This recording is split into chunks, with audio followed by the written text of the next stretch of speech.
Final de fevereiro de 2020, o Brasil teve o primeiro caso de coronavírus identificado no país. O Rio Grande do Sul tem o primeiro caso de coronavírus confirmado. Hoje foi mais um dia de emergências operando acima da capacidade. Na capital. Léo, nós vimos há pouco aí que mais de 14 mil pessoas já morreram por causa da Covid-19. A doença destruiu. Nós identificamos que em breve a instituição também seria atingida por essa nova doença. Eu quero um pijama completo. P, que tamanho? G. E um G.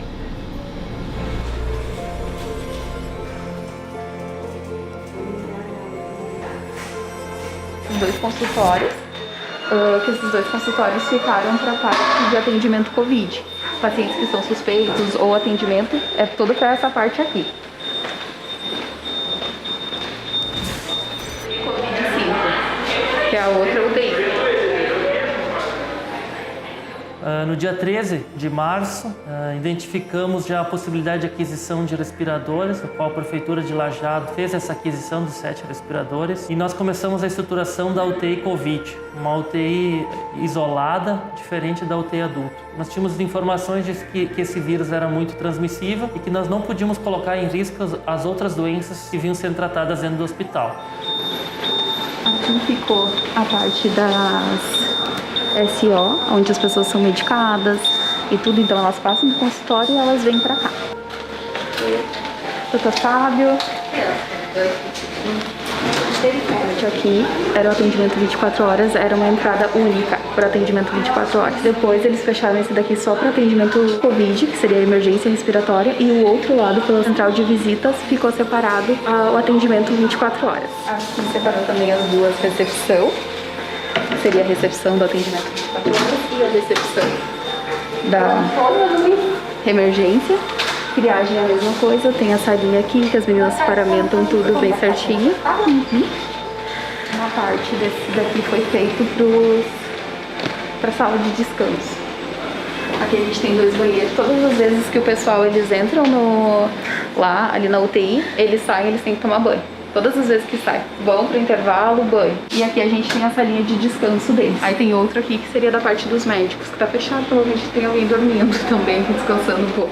Para você ter uma ideia, do dia 13, 7 dias após, nós já estávamos com o primeiro paciente dentro do hospital. Dia 20 de março, por volta das 8 horas da noite, numa ansiedade enorme da equipe, nós recebemos o primeiro paciente Covid de Lajeado. Um paciente vindo de um cruzeiro, entrou pela porta da emergência, as equipes todas aflitas, nervosas, para o atendimento desse paciente. Esse paciente foi acomodado na UTI Covid, que tinha sido estruturada com 6 leitos, e nessa sequência de dias, nós observamos que a procura estava cada vez maior. E em questão de 5 dias, após essa abertura dessa UTI, aqueles 6 leitos já estavam ocupados. Foi necessário expandi-los de 6 para 8, a estrutura comportava até 8 leitos, só que esses 8 leitos também foram logo ocupados. E nisso começou uma necessidade de se ampliar cada vez mais. As entradas do hospital, os pacientes Covid não acessavam mais pelo A 24 horas e nem pela emergência. Naquele momento criamos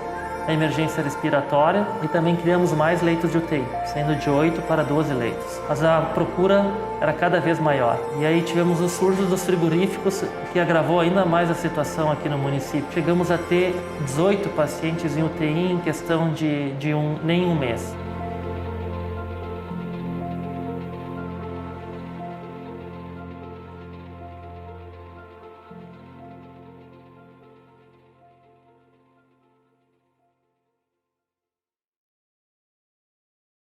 Não se tinha consciência ainda do tamanho do problema. Eu lembro bem daquela semana lá do dia 20 de março, sexta-feira, assim, foi um dia para nós aqui bastante complicado, que eu decidi fechar a empresa, né? Parar a empresa. Isolado em casa no final de semana, eu no WhatsApp conversando, tentando entender um pouco o que estava acontecendo. Estava junto num outro grupo de WhatsApp o diretor do hospital, o Cristiano, né? E daí não, só um pouquinho, né? Mandei mensagem para ele, disse, cara, assim, eu não sei quem é que é a enfermeira, enfim, né? Ou quem é que é a costureira aí, mas eu tenho uma indústria de confecção, eu vou estar com as minhas funcionárias paradas, né? Se é uma necessidade, eu vou chamar o pessoal aqui, eu vou ter que pagar o funcionário igual, né? E nós vamos fazer para você, só vamos descobrir o que é que a gente precisa, que tipo de material, como é que a gente faz, e nós vamos tentar te ajudar, né? Vamos fazer o que pode ser feito. Aí aqui é a parte da tomo. Todos os pacientes com suspeitas, né, eles vêm pra cá com vocês fazer tomografia. Isso, todos vêm pra cá. Aí todas as vezes eles têm que fazer todo o terminal No aparelho, nas paredes, no chão, vidro, teto, tudo. Pode respirar. Pode centralizar mais, deixar a imagem mais para baixo para tu ver melhor. Encha o peito de ar e segure. Isso aí, avisa a Lu ali, padrão. Agora deu uma diminuída, mas no início da semana passada foi bem complicado. Foi cerca de 8, 10, 14 por turno. No caso, como eu trabalho no turno da tarde, foi realizado esse número de exames, mais ou menos. Sim, foi domingo da noite, terça, na boca da noite eu ia participar inclusive de uma reunião online, né, de um grupo de empresários aí, daí chegaram e disse, nós vamos te levar para a UTI. Na segunda fiz o teste, na terça deu positivo, na quinta veio a Unimed em casa me atender e no domingo fui para o hospital, né? Mas assim eu me sentia bem. Meu filho que insistiu, disse, pai, tu não está bem? Mas por quê? Eu estou bem. Mas o que se percebe é que essa doença mata às vezes sem perceber, né? Isso daqui antes era a SO, aonde depois você vai ver lá, a gente vai ir naquela parte onde tava os atendimentos, passavam por aqui, passavam na consulta e depois eles ficavam aqui. Oi.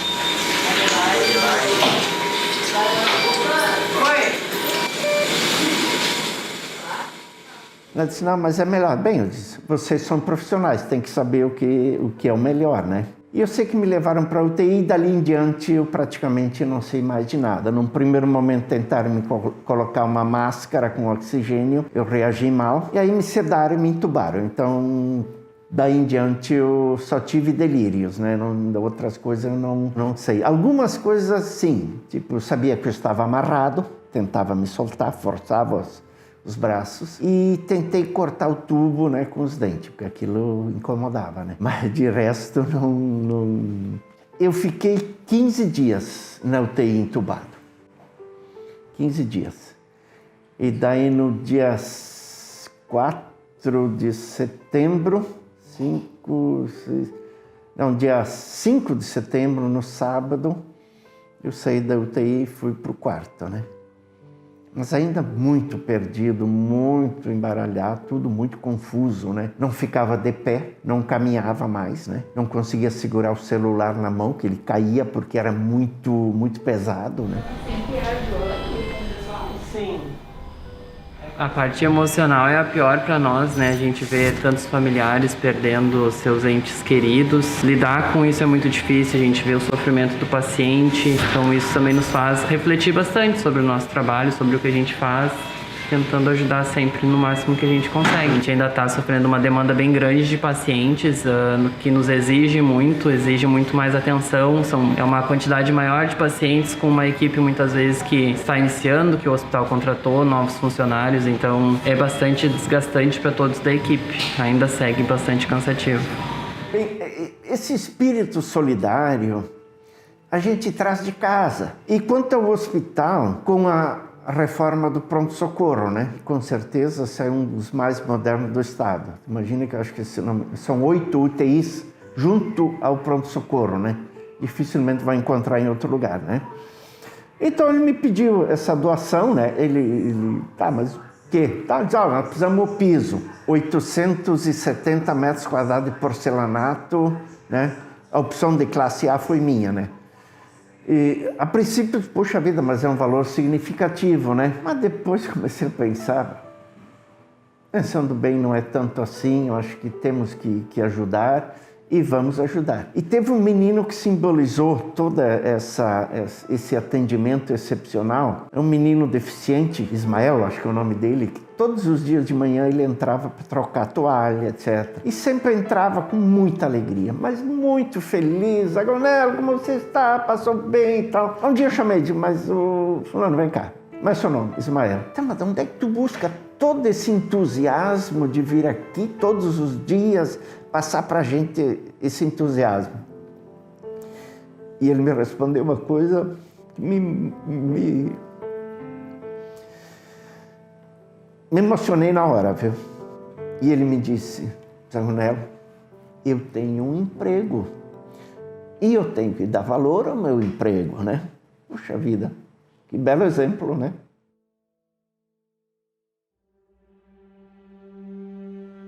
Está sendo muito difícil, muito trabalho, muitas pessoas doentes.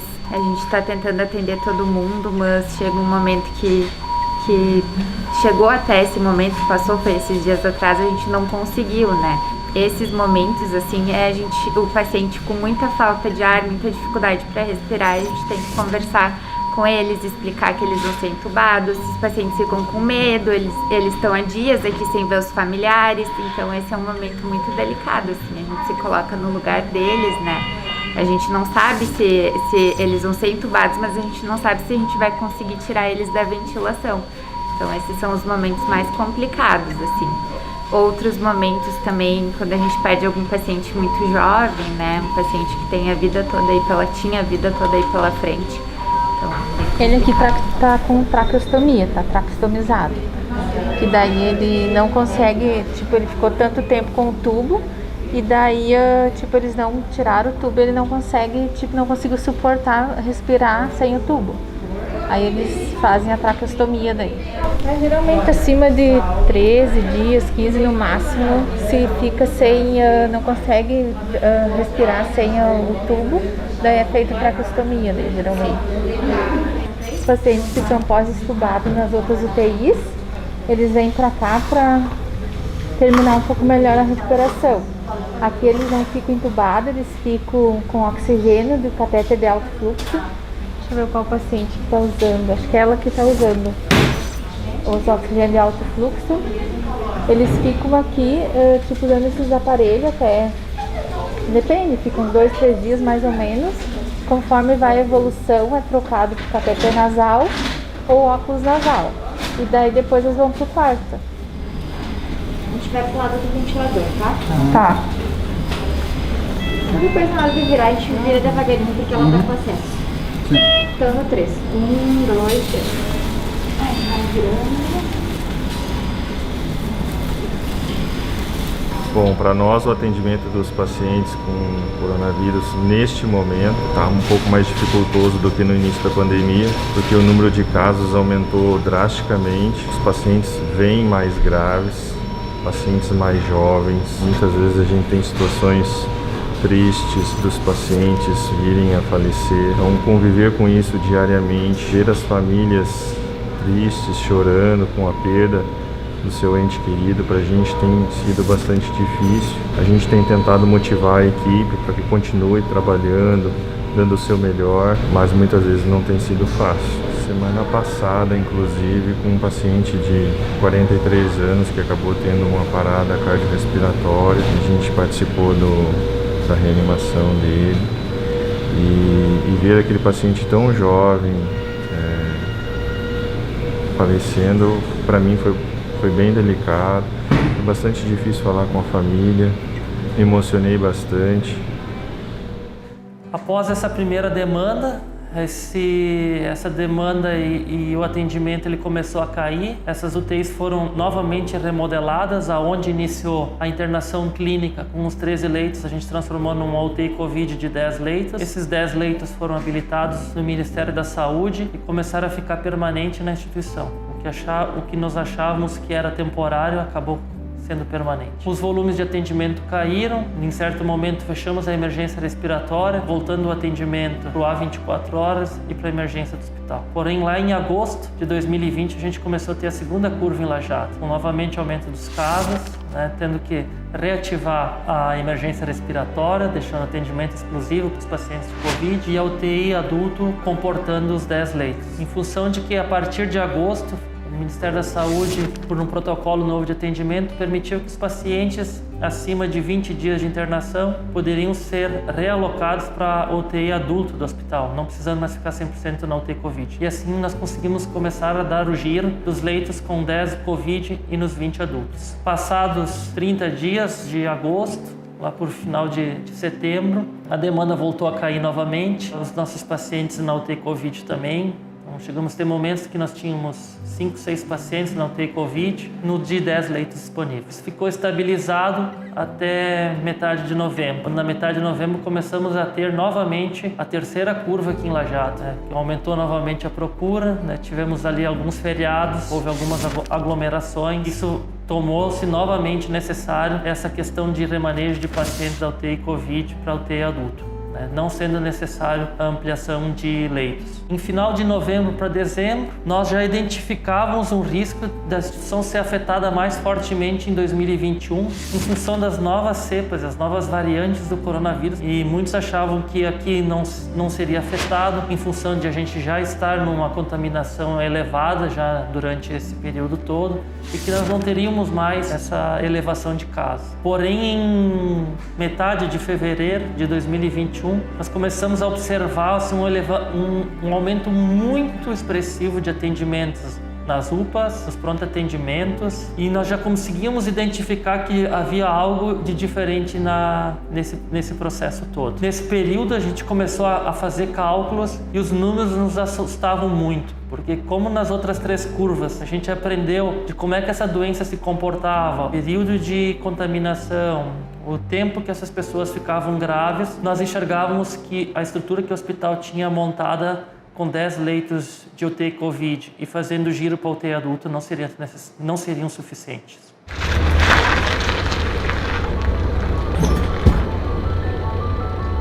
Bom, no momento que estamos passando agora, nesse momento crítico aí da pandemia, está sendo assim bem complicado para a gente, bem como para a própria UPA, para o hospital. A gente tem bastante transferência, chegamos a fazer 10, 12 transferências no dia. Tem momentos que temos que esperar o hospital lá terminar o processo de internação de um para a gente poder vir buscar o outro, sabe? Tá bem corrido, bastante paciente e tá bem complicado. Tem pacientes bem críticos, bem sintomáticos, tem pacientes que estão bem, mas estão com o vírus, tem pacientes que estão bem mal, a gente tem que ter o máximo de cuidado, até no transporte, com oxigênio, com todo cuidado, para dar todo o suporte para o paciente.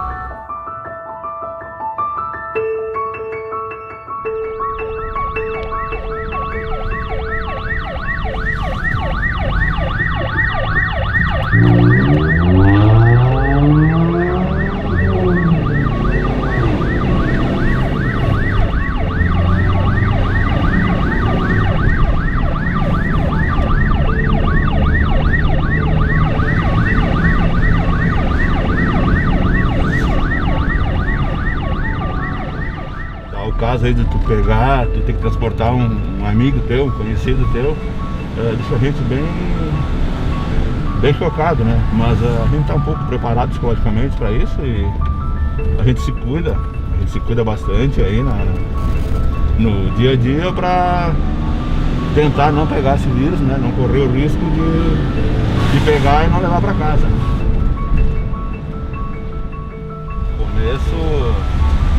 Começo da pandemia no forte aí no ano passado aí, abril, maio, junho, a gente chegou a ficar, eu cheguei a ficar 2 meses sem ir para casa, né?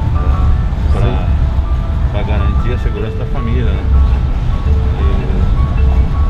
E a gente tentou se cuidar ao máximo, né? Graças a Deus até hoje, nesses 12, 13 meses aí de pandemia, ainda estamos aí estamos vivos e fortes sem ter passado o vírus, né? Então acho que a gente está fazendo certo, né? Estamos se cuidando, estamos fazendo a coisa correta, como se diz, né? Fazendo de tudo para não correr o risco de contrair esse vírus, né? A gente não sabia o que era isso, né? A gente estava totalmente assustado e preocupado, né? O medo de tu contrair isso aí e morrer era grande, né? Era e é ainda, né? Aqui agora está um pouco mais tranquilo, a gente já sabe o que fazer para não contrair isso aí, né? Então fica um pouco mais fácil tu te acalmar no forte da pandemia aí que está acontecendo agora, né? Ficar bem mais tranquilo.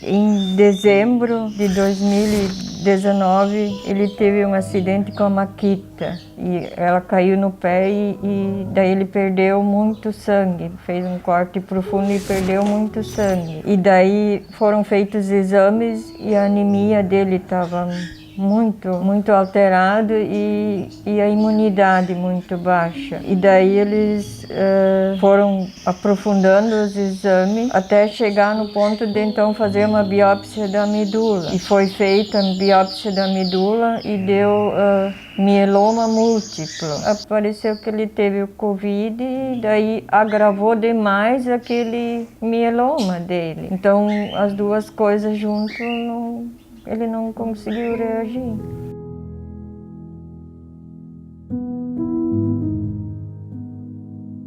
No domingo anterior, que dia que era isso? Que daí ele foi para a UPA porque ele estava com muita febre e muita dor no corpo. Foi na UPA, daí lá eles fizeram exames e daí mandaram ele para o hospital já por causa do problema do mieloma, né? Já entrou na UTI, isso tudo assim, que nem no hospital, né, super lotado, e ele chegou no hospital, já foi para UTI, em seguida já foi entubado e foi feito de tudo para... Eu tinha uma certeza, ele ia tomar um oxigênio, ia tomar uma medicação e nós ia vir para casa. Sexta-feira foi a última vez que eu vi ele. Daí eu até falei, né, tchau, até mais, fica bem, fica forte. E eu fui embora. Se eu soubesse que fosse a última vez, eu nunca teria me importado se eu teria testado positivo ou não. Eu só ia querer abraçar ele, por mais que eu me pusesse em risco, sabe?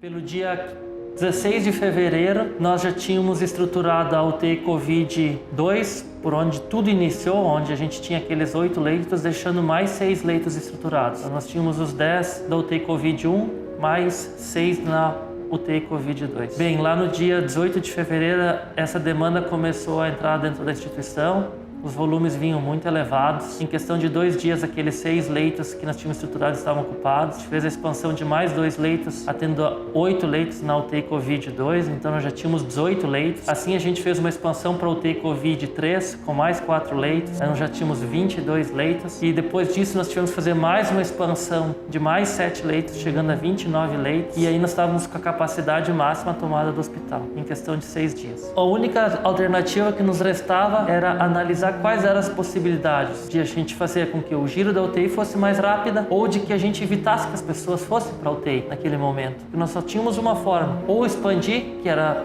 praticamente impossível a expansão, ou achar formas alternativas que a gente conseguisse manejar os pacientes da melhor forma adequada. Nisso, nós já tínhamos o estudo dos equipamentos de catéter de alto fluxo, mas aí nós só tínhamos 3 equipamentos no momento. Então, a Prefeitura de Lajeado, assim como a Unimed, nos ajudou nisso, então nós saímos de 3 equipamentos, nós fomos para 19 equipamentos. E esses equipamentos mostraram resultados muito significativos para a instituição, de fazer com que só 20% deles fossem para a UTI. A gente conseguiu, de certa forma, travar a ida para a UTI. A outra alternativa foi também criar uma UTI intermediária pós-extubação dos pacientes. Por quê? Porque o paciente que era extubado, ele permanecia ainda 4 dias na UTI em recuperação. Então nós criamos uma outra UTI, com a mesma estrutura de uma UTI, porém em pacientes que não estavam mais usando respiradores e nem ventilação mecânica. E assim a gente conseguiu dar giro. E no final de fevereiro, início de março de 2021, nós já chegamos a atingir 52 pacientes de Covid nas UTIs do hospital. Seja Covid ativo, como pós-Covid, que já tinham passado os 21 dias do isolamento. Pra você ter uma ideia, nós estávamos com 54 leitos de UTI disponível,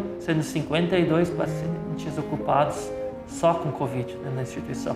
Então, acho que assim, nada das coisas da instituição foram feitas por acaso. A definição de se criar várias UTIs separadas, elas têm por trás uma estratégia de gestão de pessoas também, apesar que isso em custos tem custos mais elevados. Mas no momento em que tu tem espaços onde 10 pacientes são atendidos, o espaço 2, 8 pacientes são atendidos. O espaço 3, 4 pacientes são atendidos. O espaço 4, são 7 pacientes atendidos. E no espaço 5, são 8 pacientes atendidos. Nós temos um atendimento mais personalizado e mais individualizado. E como a gente sabe que essa doença ela é grave, a gente, durante o tratamento, a gente acaba perdendo alguns pacientes por óbitos. Então, tu te imagina tu criar uma estrutura enorme, colocando 30, 40 pacientes, todos no mesmo ambiente, e num dia se perder vários pacientes. Isso abala psicologicamente as equipes. Então, nós cuidamos que isso fosse feito de certa forma separado. E a UTI intermediária que ela foi criada, ela tem um outro significado por trás. Não só o significado de que ela vai aumentar o giro dos leitos de UTI, mas ela tem um significado que ela é a UTI da esperança, que ela é a UTI da vida. Que ali naquele momento o paciente já está bem, ele só está aguardando o seu processo de recuperação da UTI para ser deslocado para o quarto. Então hoje, quando nós sentimos alguma dificuldade com as nossas equipes por desmotivação ou por estresse, assim por diante, nós acabamos levando parte do nosso quadro assistencial e do nosso quadro médico para dentro dessa UTI para ela ver que lá está a esperança, que lá é possível nós tratarmos as pessoas da melhor forma dentro da instituição. Bem, depois desse período todo de combate ao Covid, não tem como não deixar de agradecer a todos os profissionais de saúde, a todos os colaboradores do Hospital Bruno Bor, a todos os médicos do corpo clínico desse hospital, que durante esse período todo colocaram à disposição da instituição e se colocaram à disposição da população no tratamento dessa doença. Eu acho que isso ficou comprovado, como nossa missão é a sua saúde, a nossa vida, isso ficou realmente afirmado durante esse ano. Então, não tenho palavras para agradecer, fica só meu parabéns a todos vocês por tudo que vocês fizeram, aos pacientes, a essa população, a esse hospital e a todos os que necessitaram. E o meu momento de agora era de poder dar um abraço bem forte em cada um de vocês, como uma forma de agradecer a tudo que vocês fizeram a nós.